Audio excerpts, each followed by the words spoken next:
예, 지속된 반응이랑 거의 똑같은 거예요.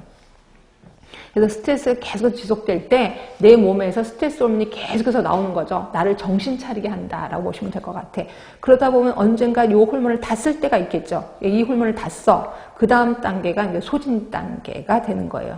소진 단계, 모든 호르몬을 다 썼기 때문에 그 다음부터는 이 호르몬이 분비가 중단이 돼요. 그러니까 호르몬이 나올 때는 내가 정신 차리게 된단 말이야. 근데 호르몬이 딱 분비가 딱 중단이 되면 이제 모든 게 다 무너지기 시작하는 거죠.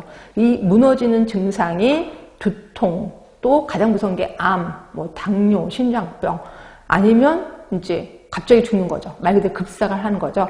혹시 그런 아주 오래된 노래긴 하는데 그거 있잖아요. H.O.T인가 G.O.D인가 그거 어머니 이 노래 혹시 아세요? 그래서 어머니는 뭐 계속해서 뭐 해갖고 가게를 드디어 세웠어. 그리고 뭐 어머니는 짜장면이 싫다고 하셔서 이런 얘기 들어보셨을 거예요. 그리고 가게를 정말 우리 힘으로 가게를 세웠고 그 다음날 이제 해야 되는데 밤새 자다가 돌아가시잖아요. 이런 거예요. 그래서 그 엄마가 계속해서 정신 차려야 되면서 저항 단계를 있다가 드디어 가게를 하나 만들었으니까 그 다음에 이제 기운이 쫙 풀어지면서 돌아가시게 되는 거죠. 이게 이제 소진 단계라고 보시면 돼요. 그래서 실내는 이렇게 경고 반응 단계, 저항 단계, 소진 단계. 그러니까 여러분들은 스트레스 있었던 저항 단계에 있을 때는 내가 피곤한 줄을 몰라. 그렇죠? 그냥 내가 힘이 있다고 생각하는 거죠. 그러다가 요게 딱 끝나고 나면 갑자기 어떤 병이 생긴다라고 보시면 돼요. 그러니까 여러분들은 혹시라도 지금 저항 단계에 있으면 스스로 내 몸을 좀 챙겨야 돼. 왜냐면 소진 단계에 와서 암이 생기거나 죽을 수도 있으니까.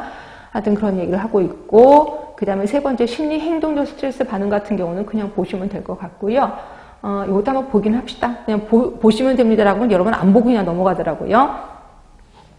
심리 행동적 스트레스라는 거는 말 그대로 스트레스가 쌓이면 심리 행동이 바뀐다는 거죠. 그러면 심리적으로 어떻게 바뀌는데 동그라미 2번 기분 나쁘거나 짜증날 수도 있고 맞지? 슬프거나 절망스러울 수도 있고 반대로 정서적 흥분으로 각성 수준이 지나치게 생겨 흥분하는 거죠. 말 그대로. 그러면 동그라미 3번 행동은 어떻게 바뀌는데 실수가 많아져요. 그리고 분노 행동, 공격적 행동 또는 흡연, 음주 이런 자기 파괴적인 행동이 일어난다는 거죠. 그렇죠? 이해되시지? 그 다음에 이제 라자루스 들어가겠습니다. 요 분도 기출문제로 나섰습니다. 라자루스는 스트레스를 인간과 환경 간의 상호작용으로 설명을 했어요. 인간과 환경의 상호작용으로 인해서 스트레스가 생기기도 하고 안 생기기도 하는구나. 촉발 사건이 개인이 가진 자원의 한계를 초과해서 안녕을 위협하는 것을 우리 스트레스가 있다. 그렇죠? 어떤 사건이 터졌어. 내가 이걸 해결할 수 있어. 스트레스 아니에요. 근데 내가 갖고 있는 자원으로 해결이 안 돼. 그럼 이제 스트레스로 오게 된다는 거죠. 자, 그러면서 제일 처음 촉진전 사건 일어납니다. 그리고 요거를 평가를 해요. 인지적 평가. 요게 사건이 해볼만 한데, 이건 난 못할 것 같은데 라고 평가를 하는 거죠. 근데 평가에는 크게 3개가 있네. 1차적 평가, 2차적 평가, 재평가. 1차적 평가는 그 초래된 자극이 자신에게 무관한지, 온전한지, 긍정적인지를 평가하는 거야.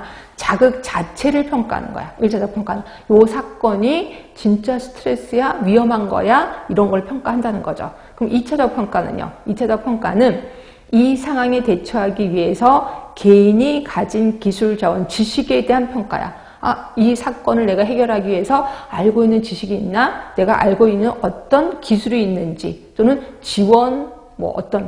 지원해줄 수 있는 사람이 있는지, 이걸 평가하는 거예요. 이게 2차적 평가.